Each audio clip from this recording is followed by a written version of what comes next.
Hello friends, നമസ്കാരം. ഉമ്മ വ്ലോഗിലേക്ക് എല്ലാവർക്കും സ്വാഗതം.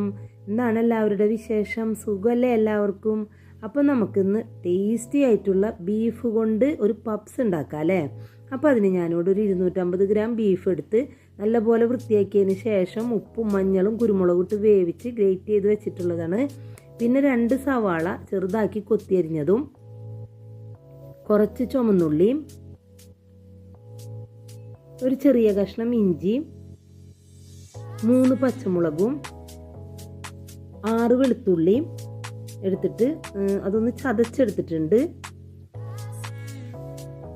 പിന്നെ പകുതി ക്യാപ്സിക്കം എടുത്തിട്ട് ചെറുതാക്കി അരിഞ്ഞു വെച്ചിട്ടുണ്ട്. 2 ഉരുളക്കിഴങ്ങ് ഇതേപോലെ ഗ്രേറ്റ് ചെയ്തെടുക്കുന്നുണ്ട്.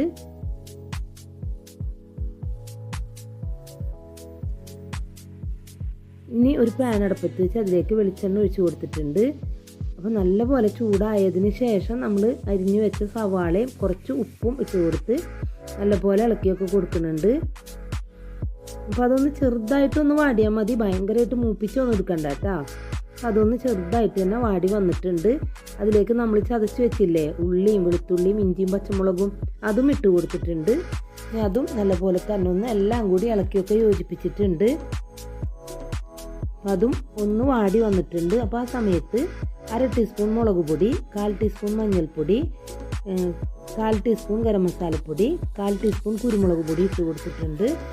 അപ്പോൾ നമ്മുടെ പൊടികളുടെ പച്ചമണം പോണ വരെ നന്നായിട്ട് തന്നെ ഒന്ന് ഇളക്കിയൊക്കെ യോജിപ്പിക്കണം.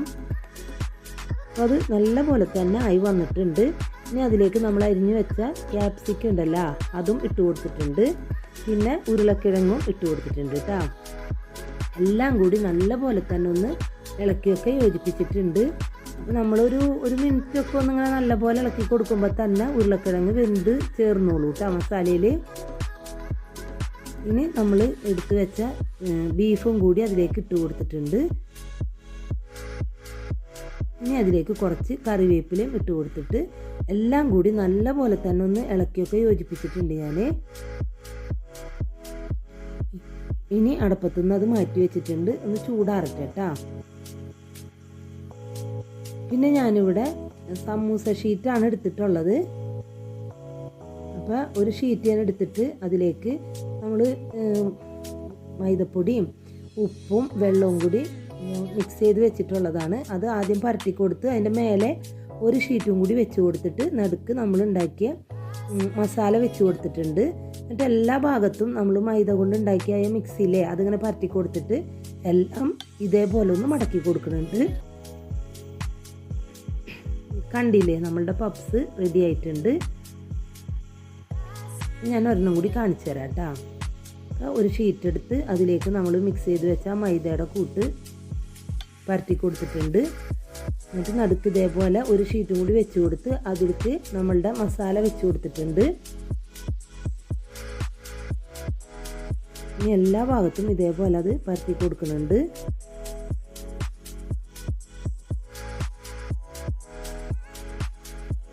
ഇനി ഒന്ന് അങ്ങോട്ടും ഇങ്ങോട്ടും മടക്കി കൊടുക്കാട്ടെ നമുക്ക്. അപ്പോൾ ബാക്കിയുള്ളതും ഞാൻ ഇതേപോലെ തന്നെ ചെയ്തെടുത്തിട്ടുണ്ട്.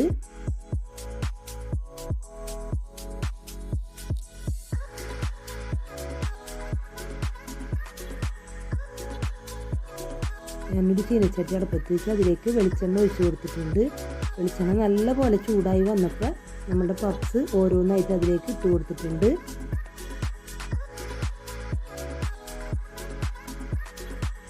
ഒന്ന് തിരിച്ചും മറിച്ചിട്ട് കൊടുക്കണം കേട്ടോ. അത് നല്ലപോലെ ആയി വന്നിട്ടുണ്ട്. ഞാൻ വെളിച്ചെണ്ണയിൽ നിന്ന് അത് കോരി മാറ്റുന്നുണ്ട് കേട്ടോ.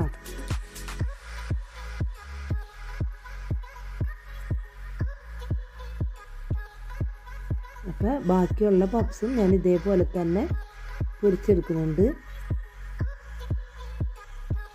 ഒന്ന് തിരിച്ചു മറിച്ചൊക്കെ ഒന്ന് ഇട്ട് കൊടുക്കുക.